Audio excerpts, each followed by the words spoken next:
Hi అండి. BSS రుచులు herbs and డిలైట్స్కి స్వాగతం అండి. ఇప్పుడు నేను దొండకాయ జీలకర్ర కారంతో కూర వండి చూపిస్తానండి. ఇది దొండకాయలు పావు కేజీ కంటే కొంచెం తక్కువ ఉంటాయండి. ఇవి దొండకాయలు, ఇదిగోండి ఉల్లిపాయ ముక్కలు, పచ్చిమిరపకాయలు, కరివేపాకు, కొత్తిమీర అండి. ఇప్పుడు జీలకర్ర కారం పెట్టాలి కదండి. జీలకర్ర కారం చూపిస్తానండి. మిక్సీ జార్లో 1 స్పూన్ జీలకర్ర,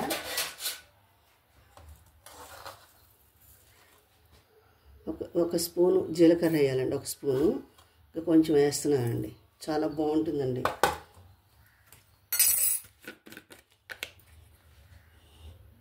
కొంచెం కారం ఎక్కువే పడుతుందండి దీనికి. జీలకర్ర కారం ఇది చిన్న స్పూన్ అండి. ఇది కొద్దిగా కారం వేసాను. ఇది మిక్సీలో వేసుకుందామండి. మిక్సీలో ఆడి తీసుకొద్దాం జీలకర్ర. ఇప్పుడు స్టవ్ వెలిగించి మూకుడు పెట్టుకుందామండి.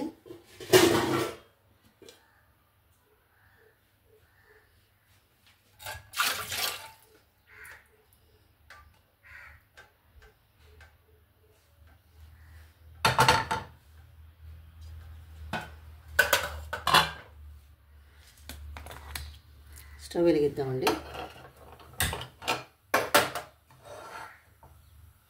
బాండి పెట్టానండి.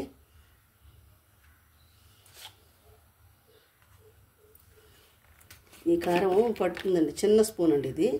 ఈ కారం వేయాలి.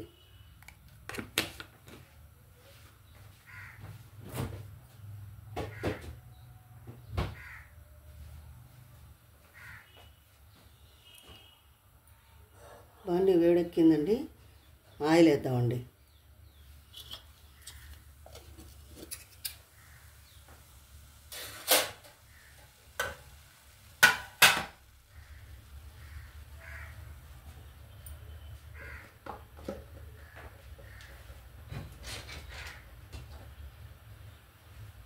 ఆయిల్ వేస్తున్నానండి. కొంచెం ఆయిల్ పడుతుందండి కర్రీకి.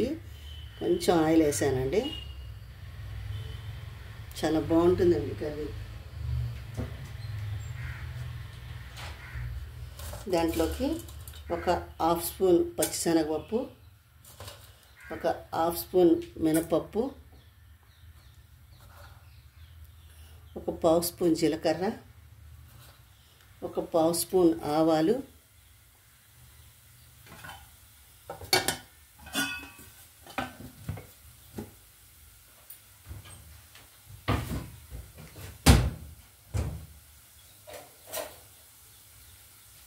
ఇవన్నీ వేయగాలండి.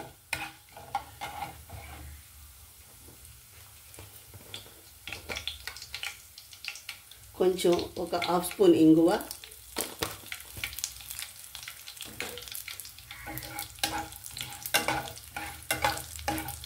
దొండకాయలు కూడా కచ్చాపచ్చాగా మనం మిక్సీలో వేసుకోవాలండి. ముందు జీలకర్ర కారం మిక్సీ వేసిన తర్వాత వేద్దామండి.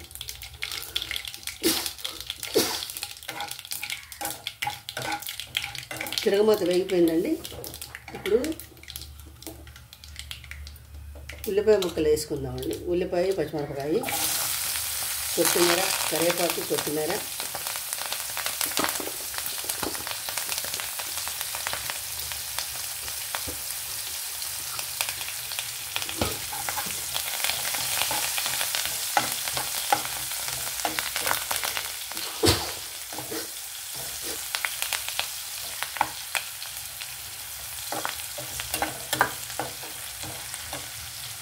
కొంచెం మగ్గాలండి ఉల్లిపాయలు. ఇదిగోండి కచ్చాపచ్చాగా దొండకాయ ముక్కలు కచ్చాపచ్చాగా మిక్సీ ఆడి తీసుకొచ్చానండి. ఇప్పుడు ఈ పచ్చిమిరపకాయ, ఈ ఉల్లిపాయ ముక్కల్లో ఈ దొండకాయ ముక్కలు వేసేసుకుందామండి. ఇది బాగా మగ్గాలి. ఉల్లిపాయ ఎక్కువ వేయకూడదండి దీంట్లో. చిన్న ఉల్లిపాయ వేసాను నేను.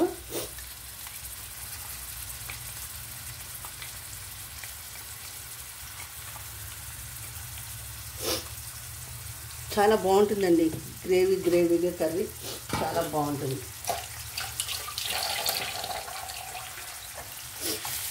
జీలకర్ర కారంలో ఉప్పు వేయలేదండి. దీంట్లో ఉప్పు వేస్తానండి.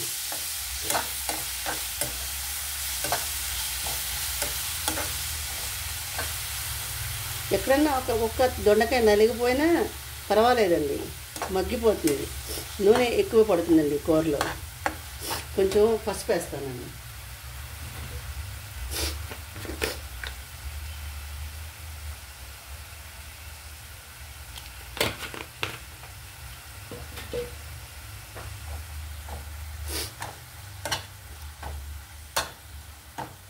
ఇప్పుడు ఆయిల్ సపరేట్ అయ్యే వరకు మనం మగ్గబెట్టుకోవాలండి. దీన్ని నీళ్లు పోయకూడదండి. ఒక 5 మినిట్స్ మూత పెడదామండి.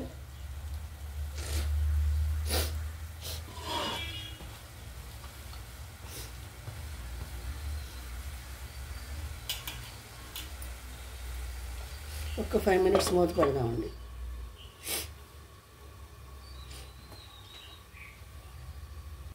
ఒకసారి చూద్దామండి. కొంచెం సాల్ట్ వేసుకుందామండి. కొంచెం నేను కొట్టునుప్పు వేస్తున్నానండి. మీరు అయోడైజర్ వేసుకోండి, మీకు ఏది అవైలబుల్ ఉంటే అది వేసుకోండి. కొంచెం ఉప్పు, దొండకాయ కొంచెం పుల్లగా ఉంటుంది కదండి, కొంచెం ఉప్పు పడుతుంది. జీలకర్ర కారం వేస్తున్నాం కదా.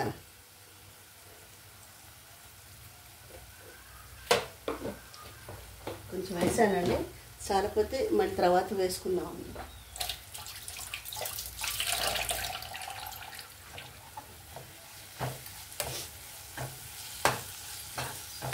ఇది కలర్ చేంజ్ అయ్యే వరకు వేగించుకోవాలండి. ఎంత వేగితే అంత బాగుంటుంది. పులిహోర పోపులాగా ఉంటుంది ఈ కూర.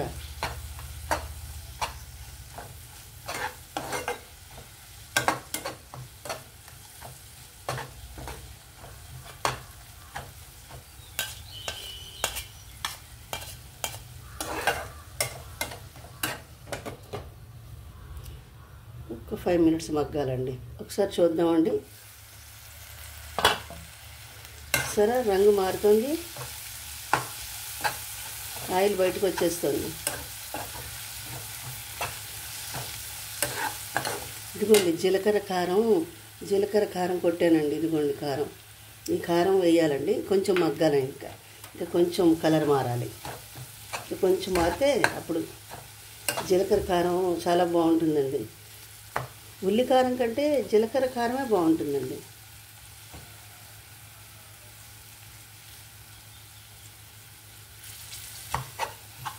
ఉడికిపోయింది.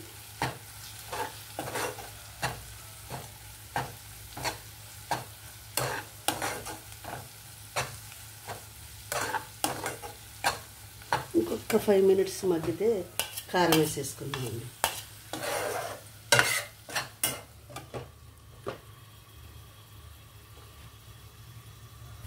ఇప్పుడు ఈ జీలకర్ర కారం వేసేస్తానండి. ఇది ఉత్తి జీలకర్ర కారమేనండి. ఇది కారమే ఉండదండి. ఈ కారం పట్టేస్తుంది.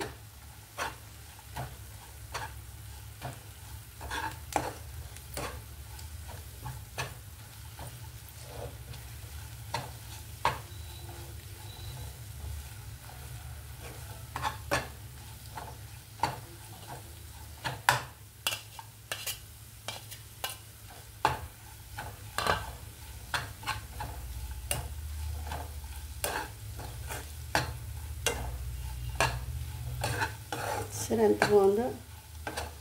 ఒక్క 2 నిమిషాలు ఈ కారం పచ్చితనం పోయేంత వరకు ఒక్క 2 నిమిషాలు మగ్గితే చాలండి. అయిపోయింది, తయారైపోయింది కూర. ఈ కూర దేంట్లోకైనా బాగుంటుందండి. చపాతీలేంటి, దోశలేంటి, అన్నంలోకి, దేంట్లోకైనా బాగుంటుందండి. చాలా బాగుంటుంది. అయిపోయిందండి. దీన్ని సర్వింగ్ బౌల్లోకి తీసుకుందామండి. ఒక్క 2 నిమిషాలు మగ్గి సర్వింగ్ బౌల్లోకి తీసి చూపిస్తానండి. ఒక్క 2 నిమిషాలు అయిపోయిందండి. చూడండి ఎంత బాగుందో కూర. అయిపోయిందండి. ఇప్పుడు దీన్ని సర్వింగ్ బౌల్లోకి తీసి చూపిస్తానండి. సర్వింగ్ బౌల్లోకి తీసే స్టవ్ కట్టేసానండి.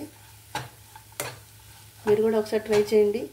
నా ఛానల్ని సపోర్ట్ చేయండి, సబ్స్క్రైబ్ చేయండి, లైక్ చేయండి, షేర్ చేయండి. ఇప్పుడు దీన్ని నేను సర్వింగ్ బౌల్లో తీసి చూపిస్తానండి.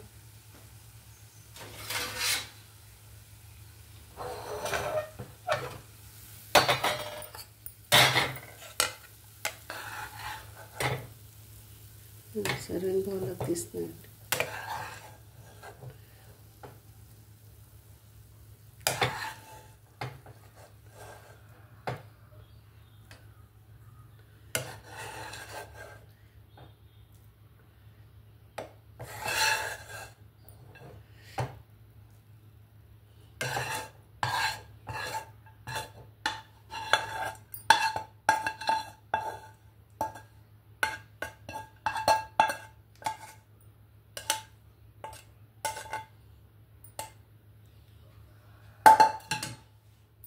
ఇదిగోండి, నా ఛానల్ కూడా సపోర్ట్ చేయండి, సబ్స్క్రైబ్ చేయండి, లైక్ చేయండి, షేర్ చేయండి. నా డివోషన్ ఛానల్ లింక్ కూడా డిస్క్రిప్షన్ బాక్స్లో ఇస్తానండి. దాన్ని కూడా మీరు సపోర్ట్ చేయండి. మళ్ళీ ఇంకో వంటకంతో కలుస్తానండి.